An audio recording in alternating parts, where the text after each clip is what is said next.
सरकार के कामकाज और जमीनी स्तर पर केंद्रीय योजनाओं के आकलन को लेकर दिल्ली में आज से बीजेपी और आरएसएस की बैठक शुरू हो चुकी है। बसंत कुंज के मंध्याचल में चल रही इस बैठक में बीजेपी अध्यक्ष अमित शाह, केंद्रीय मंत्री अरुण जेटली, वेंकैया नायडू, सुषमा स्वराज और जेपी नड्डा पहुंचे हैं। इनके अलावा राम माधव भी पहुंचे। ये बैठक अगले 3 दिनों तक चलेगी। बैठक के दौरान पिछले 1 साल के दौरान के कामकाज के साथ साथ भूमि अधिग्रहण बिल, 1 रैंक 1 पेंशन और बिहार चुनाव समेत तमाम बड़े मुद्दों पर भी चर्चा होगी। साथ ही भविष्य के एजेंडे पर भी विचार विमर्श किया जाएगा। बैठक में संघ प्रमुख मोहन भागवत भी शामिल होंगे। इनके अलावा प्रधानमंत्री नरेंद्र मोदी को भी आने का न्योता दिया जाएगा।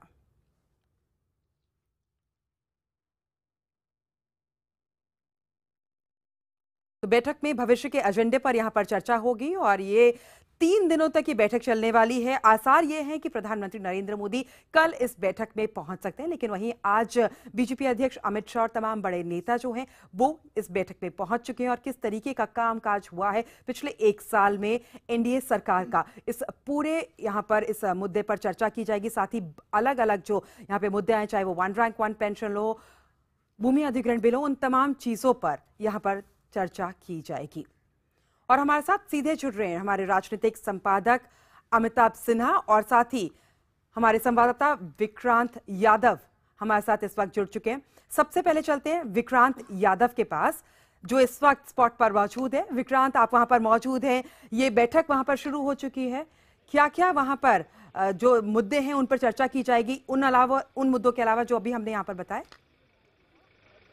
देखिए, ये बैठक 10:30 बजे शुरू हो गई थी। बीजेपी अध्यक्ष अमित शाह ठीक 10:30 बजे पहुंच गए थे और उसके बाद चूंकि आज कैबिनेट की भी बैठक थी, उसके बाद यहां पर तमाम केंद्रीय मंत्री भी पहुंचे हैं और इस समय राजनाथ सिंह, अरुण जेटली, सुषमा स्वराज, ये सभी मंत्री यहां पर पहुंच चुके हैं। बैठक किस तरीके की हाई प्रोफाइल बैठक है, इसका अंदाजा आप इसी से लगा सकते हैं कि तमाम केंद्रीय मंत्री यहाँ पर आ चुके हैं और पिछले 1 साल के दौरान सरकार के कामकाज, सरकार की नीतियाँ, जो सरकार ने नए कार्यक्रम शुरू किए उनके बारे में और जमीनी स्तर पर उन नीतियों के क्रियान्वयन किस तरीके से हुआ है, इसके बारे में इस पर चर्चा की जाएगी। आरएसएस के जो कार्यकर्ता हैं वो साल भर देश के अलग अलग हिस्सों में पायल रहते हैं, तो किस तरीके से नीतियों का जमीन पर अनुपालन हुआ है और क्या कमियां उन्होंने इन कामों में देखी हैं, किस तरीके के नए सुझाव वो देना चाहते हैं, इन सभी चीजों पर चर्चा की जाएगी। बिल्कुल विक्रांत, पिछली बार जब आरएसएस और बीजेपी की बैठक हुई थी वहां पर आरएसएस ने एक सख्त रुख अख्तियार किया था कि किस तरीके से काम किया जाना चाहिए। क्या इस बार भी हम कुछ ऐसा देख रहे हैं?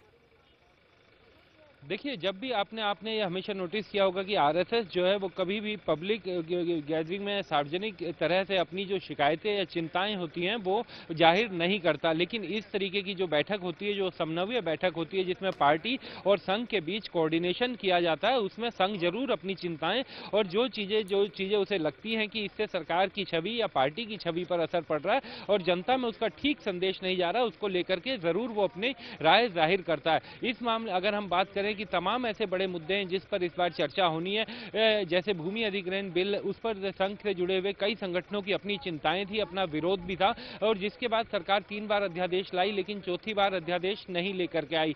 तो इसके अलावा जो 1 रैंक 1 पेंशन एक बड़ा मुद्दा इस समय छाया हुआ है, उस पर यहाँ पर चर्चा होगी। सेंसस के जो ताजा आंकड़े आए हैं उस पर चर्चा होगी। शैक्षिक, आर्थिक, सामाजिक स्तर के जितने भी मुद्दे हैं जो देश के अलग अलग हिस्सों से को प्रभावित करते हैं, उन सभी चीजों पर चर्चा होगी और सरकार की जो सामाजिक योजनाएं हैं जो सरकार ने शुरू की हैं, चाहे वो पेंशन योजनाएं हो या बाकी जो सोशल सिक्योरिटी स्कीम्स हैं, उनको लेकर के किस तरीके का रुख है और जनता में उनको पूरी तरीके से लागू करना है और किस तरीके की उन्हें दिक्कतें आ रही हैं, पब्लिक को क्या उसका असली लाभ पहुंच रहा है या नहीं पहुंच रहा, इन्हीं सब मुद्दों पर इस बैठक में चर्चा की जाएगी। विक्रांत,